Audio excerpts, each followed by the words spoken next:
Video শুরুতেই বলছি, যে সকল বন্ধুরা আমার প্রথমবারের মতো ভিডিওটা দেখছো তারা একটা কমেন্ট করে দিও, এতে করে আমার আরও নতুন নতুন বন্ধুদের কাছে যেতে সুবিধে হয়।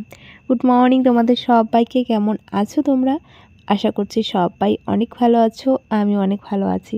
তো আবারও চলে এসেছি নতুন আরেকটি ভিডিও নিয়ে। আশা করছি তোমাদের অনেক ভালো লাগবে। হ্যাঁ, রোজকারের মতো আবারও বিছানাটাকে গুছিয়ে নিচ্ছি। এই তো মেয়েদের কাজ, সকাল হলো তো একটার পর একটা কাজ লেগেই আছে। তো চলো বিছানা গুছানো থেকে ভিডিওটা শুরু করছি। বিছানা গুছিয়ে তারপরে যাব বাসন মাজতে। আজকেও অনেকগুলো বাসন আছে।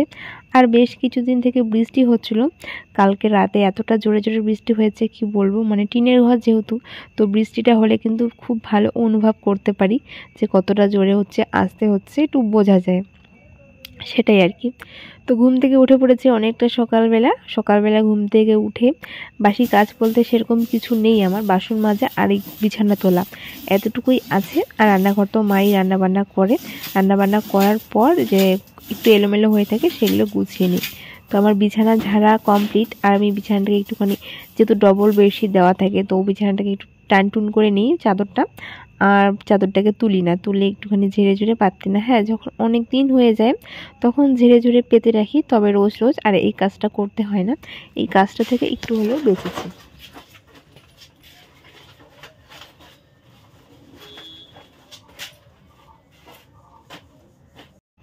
প্রথমত আগে ঘুম থেকে উঠেই কুয়ো পাড়ে চলে আসতাম বাসন মাজতে। তবে এখন যেহেতু ঘুম থেকে অনেকটা তাড়াতাড়ি উঠি, তাই ঘুম থেকে উঠে আগে ঘরটাকে গুছিয়ে নেই, তারপরে চলে আসি বাসন মাজতে। এতে করে ঘরটাও দেখতে ভালো লাগে, আর বাসি বিছানাটা অনেকটা বেলা অবধি থাকে না, মানে সঙ্গে সঙ্গে তুলে নিই। তো এদিকে দেখো মা ব্রাশ করে নিয়েছে, আর আমাকে কিছু যা জিনিস লাগে সেগুলো এনে দিয়েছে। আর তার সঙ্গে রয়েছে বাসন, এতগুলো বাসন। আজকে একটু কম আছে বাসন। ওই দেখো মা আবারও বাসন নিয়ে এসেছে। মায়ের রান্না কমপ্লিট, রান্না মানে আমার বাসন মাজার সময় যদি মায়ের রান্না হয়ে যায়, তবে মা গ্যাসের যে জিগুলো আছে এক্সট্রা হাঁড়ি করে সেগুলো এনে দেয়। আর যদি রান্না করাটা একটু লেট হয়, তারপরে আমাকে আবার সেগুলো মাজতে হয়।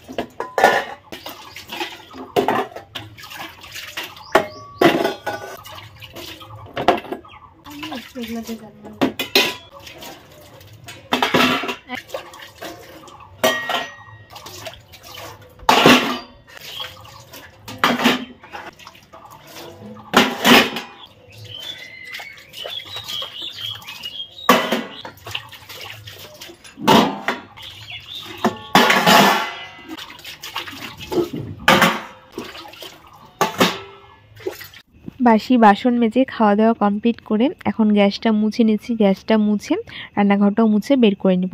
যত সকাল সকাল কাজগুলো হয়ে যাবে, ঠিক তত তাড়াতাড়ি আমি কাজগুলো কমপ্লিট করে একটু রেস্ট নিতে পারবো। আর গরমের দিন যেহেতু বুঝতেই পারছো, দুপুরবেলা খুব একটা কাজ করা যায় না। হ্যাঁ, কাজ করা যায়, তবে রান্নাবান্না মানে উনুনের পাড়ে বা আগুনের সামনে একদমই থাকা যায় না, প্রচণ্ড গরম লাগে। আমাদের রান্নাঘরে একটাও জানলা নেই, আর এত তাপ লাগে কি বলবো, ফ্যানও চালানো যায় না। রান্নাঘরে ফ্যান আছে, তবে রান্না করার সময় ফ্যান চালানো যায় না, একদম গ্যাসের সামনেই, মানে মাথার উপরে আর কি ফ্যানটা। তো যাই হোক, আমার রান্নাঘরের কাজ কমপ্লিট, আমি সুন্দরভাবে গুছিয়ে নিয়েছি। টেবিল যা সমস্ত আছে, তো সেগুলো গুছিয়ে নিয়ে এখন নিচটুকু মুছে নেব। রান্নাঘরটা যেহেতু খুব ধুলো হয়, তো এটা রোজ মুছতে হয়। শোয়ার ঘরের থেকে তো মোছা থেকে বেঁচেছি, তবে রান্নাঘরটা রোজই মুছতে হয়। আর যে ছোট ঘরটা আছে সেটা একদিন বা দুদিন পর পর ওটাকেও মুছে নিই। তো আমার রান্নাঘরও মোছা কিন্তু কমপ্লিট হয়ে গেল।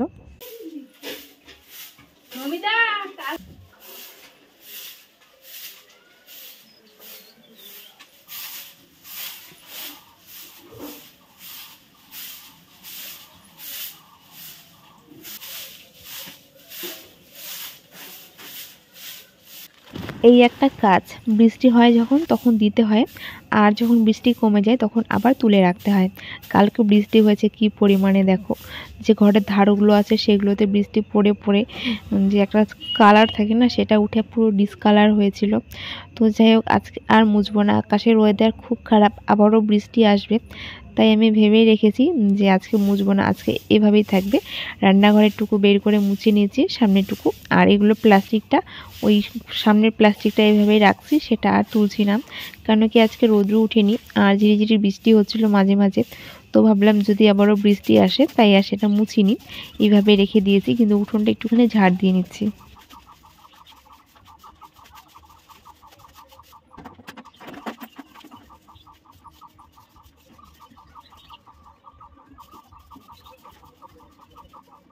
যখন পুরো কাজ কমপ্লিট হয় আর স্নানে যাওয়ার আগে এই যে এক বালতি জল রান্নাঘরে এনে রেখে দিই। রান্নাঘরে কিন্তু অনেক কাজে জল লাগে দুপুরবেলা, তো রান্নাঘরে এক বালতি জল নিয়ে যাই রেখে দিই। আর বাসন মাজা যে গামলাটা ছিল সেটা একটু রোদতে রেখেছিলাম, মানে ওই জলগুলো ঝরে যাওয়ার জন্য। তারপরে সেগুলো রেখে স্নান করে নিয়েছি। আজকে আমি দুপুরে রান্না করব। বেশ কিছুদিন থেকে আমরা মাংস খাচ্ছিলাম, তো আজকে মা নিয়ে এসেছিলো যে গিলে মেটে হয়, গিলে মেটে ছাল, মুরগির ছাল বা চামড়া, সেটা আর ছিল গলা। তো এটা অনেকই খায় আমি দেখেছি, আবার আমারও ছালটা ভালো লাগে, মানে চামড়াটা, মুরগির ছাল আর কি, তো সেটা আমারও ভালো লাগে। তো ভেবেছি যে আজকে একটুখানি কষিয়ে রান্না করি, টেস্টি করে।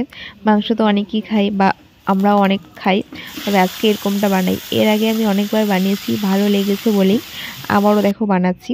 এত টেস্টি হয় কি বলবো, মানে সবার মুখে যে টেস্ট লাগে বা সবাই যে খায় বা সবাইকে যে ভালো লাগে এমনটা নয়, যাকে ভালো লাগে তারাই খায়। আর একটা কথাই বলবো, খাওয়া নিয়ে সেরকম কিছু না বলাই ভালো। যার মুখে যেটা ভালো লাগে বা যে যেটা খেয়ে স্বাদ লাগে সেটাই খাওয়া উচিত আমার মনে হয়।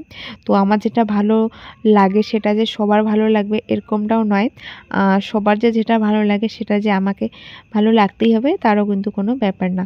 তো দেখো আমি ভালো করে কষিয়ে নিয়েছি। এবার দেখো কালারটা কীরকম এসেছে। এখানে আমি কোনো রকম লঙ্কার গুঁড়ো দিইনি, এখানে ওই বড় বড় যে লঙ্কাগুলো হয় সেগুলো দিয়েছি 4 থেকে 5টার মতো। আর যেমনি লঙ্কাগুলো হয় সেগুলো পেকে, মানে একদম পাকা ছিল আর কি, পেকে গিয়েছিলো, তো সেগুলো দিয়েছি। কালারটা যা এসেছে না, মানে কি বলবো। তো এখন তো জানি বেশিরভাগ সবজিতে আমরা লঙ্কার গুঁড়োটা দিই না, ওই লঙ্কাগুলোই দিই, তো সেগুলো দিয়েছি। তো এখনও কিন্তু কষানো হয়নি, খুব ভালো করে কষাবো। আর এখানে যেহেতু মাংস নেই, মানে গিলে মেটে তারপরে ছাল চামড়া এগুলো আছে, তো একটু তেলটা বের হবেই, যতই কম করে তেল দাও না কেন ওই চামড়া থেকে কিন্তু তেল ঝরবেই। তো প্রচণ্ড তেল বেরিয়েছে। আর এদিকে দেখো আমি নিয়ে নিয়েছি পাতের মধ্যে, এত টেস্টি হয়েছে কি বলবো, আমার তো দেখে এখনও জিভে জল চলে আসে। তো যাই হোক, আমার দারুণ লাগছিল খেতে। তো এদিকে আমি এক থালা নিয়েছি, আর ভাত আর মাংস সমানই ছিল, যেহেতু এগুলো কোনো কিছু নয় যে কম খাও বা বেশি খাও, যতটুকু মন চায় ততটুকু। যদি মন চায় যে সব খাবো তো সবই খেয়ে নেবো, এরকম একটা ব্যাপার। তো যাই হোক, দুপুর তো না, সন্ধ্যাবেলা খাওয়া দাওয়া করে নিয়েছি। তারপরে এখন এসেছিলাম ঘরে।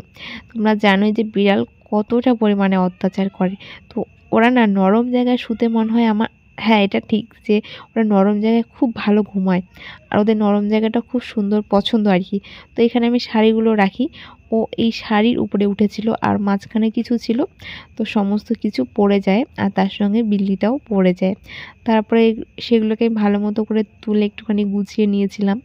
আর এই যে ফুলগুলো সেই যে নিয়ে এসেছি, তারপর থেকে আর মোছা হয়নি।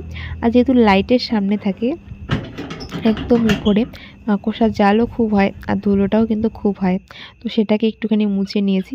মানে ওই আর কি, সময় থাকলে টুকিটাকি যে কাজগুলো হয় তো সেইগুলোই করছিলাম। ঘরের মধ্যে এমনি থাকতে ভালো লাগে না, যেই কাজগুলো মানে করতে হয় না, আবার না করলেও হয় না। এই যেমন একটুখানি মোছা কুচা যে জিনিসগুলো আছে ভাঁজ করে রাখা, এইগুলো দেখো আমার কিন্তু এটা না মুছলেও হতো, তবে মুছি কেন যেন একটু পরিষ্কার লাগে, সবসময় পরিষ্কার দেখতে লাগে বা পরিষ্কার থাকে, যার জন্য। তো সেটাই, এখন ধুলো হয় না বললে নয়, মানে হয়, মানে আগে যেরকম একদিন দুদিন পর পর মুছতাম, এখন সপ্তাহে একদিন মুছলে কিন্তু হয়ে যায়। তো এতটুকুই। তো চলো আজকের মতো ভিডিওটা এখানেই শেষ করছি। সবাইকে গুড নাইট।